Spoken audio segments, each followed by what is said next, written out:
Donald Trump signed a lot of executive orders yesterday. One of them ended birthright citizenship. Now, already constitutional scholars are raising the red flag saying you can't do this. Legal teams are chiming in. But did you know there's historical precedence for this? I made a short video about this last year. I'm going to show it to you real quick. But before I do, let me explain something to you. I was raised in the mountains of North Carolina, rural white America. I was taught the ideology and teachings that flourish in white America, the ideas of white supremacy. I was raised a bigot and a racist. I understand very well how these people think. I was bred by them. And I watch closely what's happening in society and what's happening in politics. I keep my ear to the ground. This is why I'm able to so accurately predict what's coming next with Trump, with the entire MAGA movement. So many of my predictions have already came true. You can watch everybody else's content to find out what has happened and what is happening. Watch mine if you want to find out what's going to happen. Let me show you this short video I made about Trump ending birthright citizenship last year and the historical precedents for it. And then let's come back and I'll tell you exactly what I think's about to happen. So Trump says he's going to end birthright citizenship. You know, this isn't the first time in United States history that birthright citizenship was ended, right?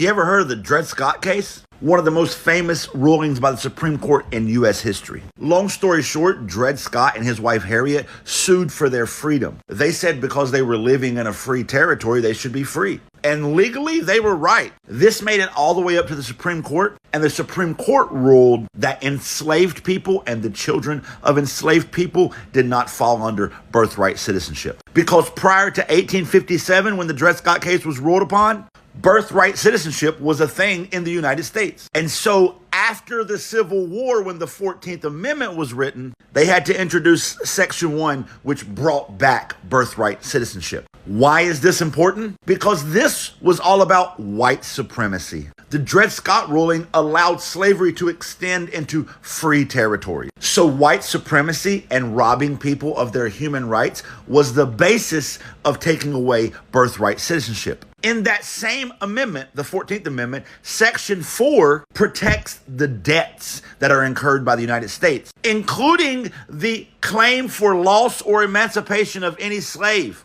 In other words, the 14th Amendment made sure that people who previously enslaved other people were paid reparations for the loss of those enslaved people. So even in the amendment that was meant to give citizenship to previously enslaved people that were born in the United States, they still made sure to protect white supremacy. It's also interesting that in that same amendment, Section 3, Donald Trump wouldn't even be qualified for office, but I digress. The point here is that ending birthright citizenship has historically always been white supremacy and a way to rob people of their human rights. So there you have it. The only time in American history where birthright citizenship has been challenged has been to uphold the tenets of white supremacy and to take human rights away from people. Dred Scott was a Supreme Court ruling. You do realize that Donald Trump has the Supreme Court on his side right now. Legal scholars are challenging this from the legal perspective. But in the American legal system, the buck stops at the Constitution. And who's responsible for interpreting the Constitution?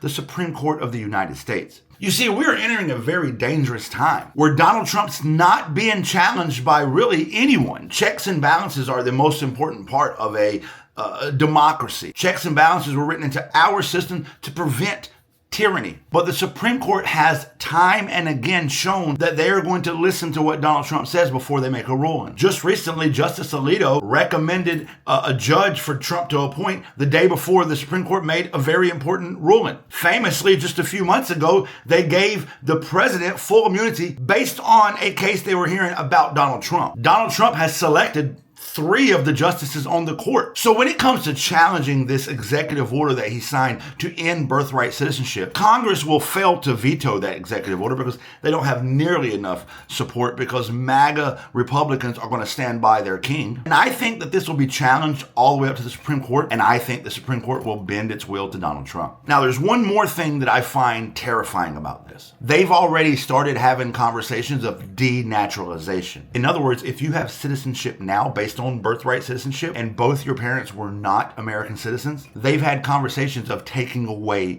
your citizenship. All of this, every bit of this, is rooted in white supremacy. This is Fascism 101. Find a common enemy. In this case, immigrants to America, blame all of our problems on them, concentrate our resources and energy on them, raid their houses, lock them up, take away their rights, and then America will be great again and you're going to prosper. When the reality is this is a classist oligarchy, and once they're done rounding up all the people that you've pointed your anger and hate at, you're next. So if you're wondering why the fuck Donald Trump would ever take away birthright citizenship and how that helps America or makes any sense, logically, it doesn't. White supremacist logic, it is a foundational core tenet and value. I think this goes through. I think Donald Trump gets his way, and I think that this is horrible and terrifying for the future of this country.